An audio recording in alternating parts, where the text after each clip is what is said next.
इस कार्रवाई में 9 टेररिस्ट कैंप्स को टारगेट किया गया और पूरी तरह से इसे बर्बाद किया गया।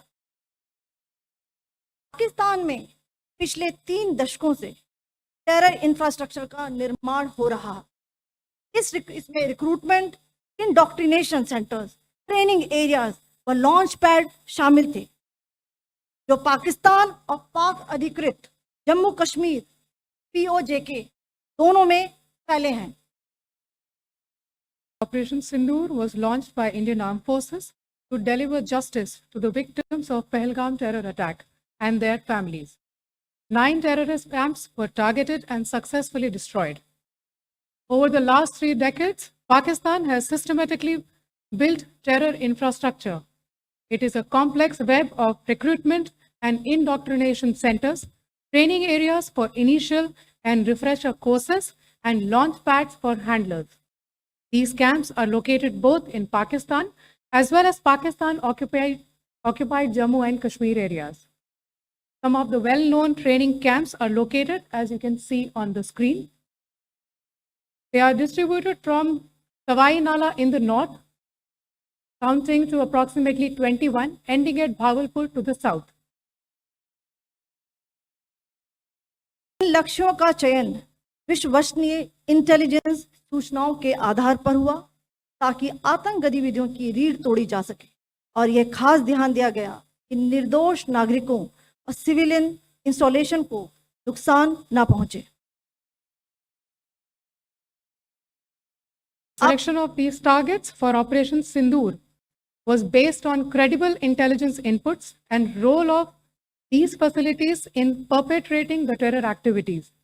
The locations were so selected to avoid damage to civilian infrastructures and loss of any civilian lives. This was done with due diligence, and the camps selected for targeting and their engagement will now be shown to you one by one. POJK के targets मैं आपको बताना चाहूंगी। सबसे पहले सवाई नाला camp Muzaffarabad, जो कि POJK के लाइन ऑफ कंट्रोल से 30 किलोमीटर दूर है। यह एक लश्कर तोयबा का ट्रेनिंग सेंटर था। 20 अक्टूबर 2024 सोनमर्ग, 24 अक्टूबर 24 गुलमर्ग, 22 अप्रैल 2025 पहलगाम, इन हमलों के आतंकियों ने यहीं से प्रशिक्षण लिया था। सैयदना बिलाल कैंप मुजफ्फराबाद, यह एक जैश ए मोहम्मद का स्टेजिंग एरिया है। यह हथियार, विस्फोटक और जंगल सर्वाइवल ट्रेनिंग का केंद्र भी था। गुलपुर कैंप कोटली,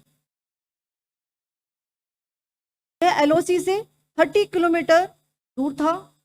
लश्कर तोयबा का बेस था, जो रजौरी पुंछ में सक्रिय था। 20 अप्रैल 2023 को पुंछ में और 9 जून 2024 को तीर्थ यात्रियों के बस हमले में यहीं से आतंकी को ट्रेन किया गया था।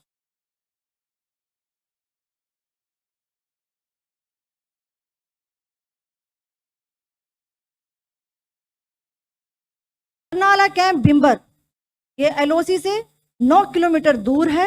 यहाँ पर हथियार, हैंडलिंग, IED व जंगल सर्वाइवल का प्रशिक्षण केंद्र था। अब्बास कैंप कोटली,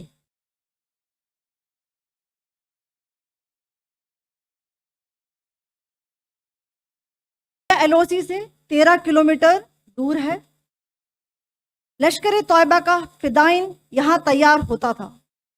इसकी कैपेसिटी 15 टेररिस्ट को ट्रेन करने की थी।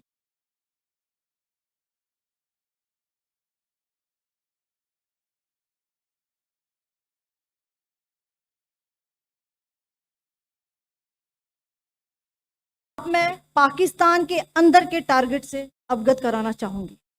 पहला, करजल कैंप सियालकोट, अंतर्राष्ट्रीय सीमा से 6 किलोमीटर की दूरी पर है, सांबा कटवा के सामने।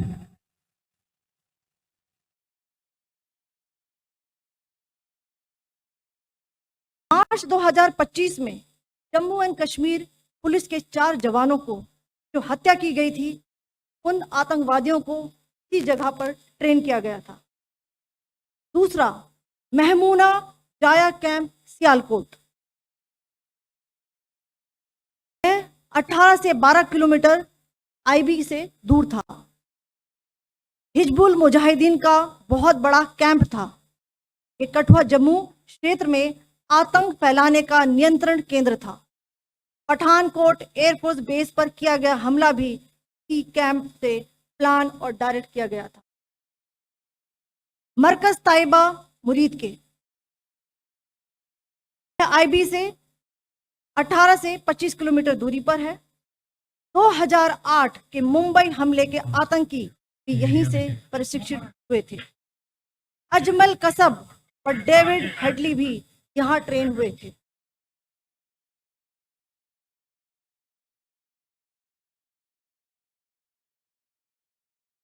ये दूसरा आया।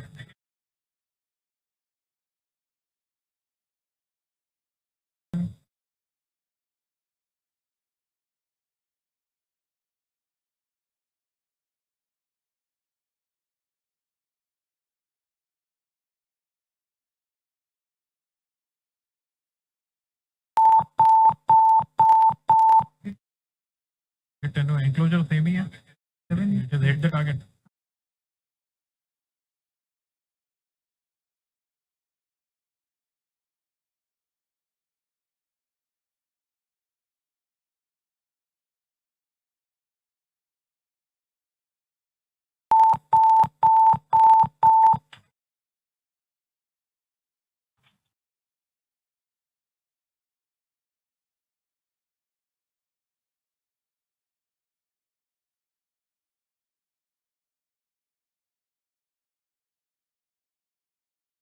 मरकज सुभान अल्लाह भावलपुर ये इंटरनेशनल बाउंड्री से 100 किलोमीटर दूर है।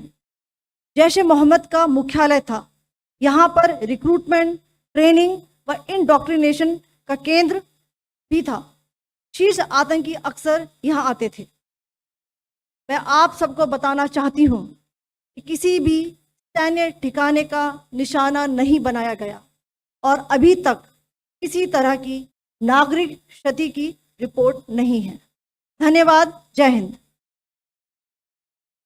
Strike on the terror camps were undertaken through precision capability, as shown to you. A niche technology weapons with careful selection of warheads was ensured so that there will be no collateral damage. The point of impact in each of the target was a specific building or a group of buildings.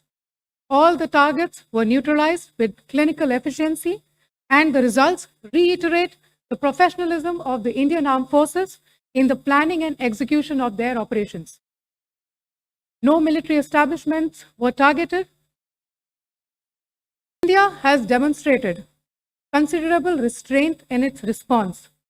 However, it must be said that the Indian Armed Forces are fully prepared to respond to Pakistani misadventures, if any, that will escalate this situation. Jai Hind, and thank you very much.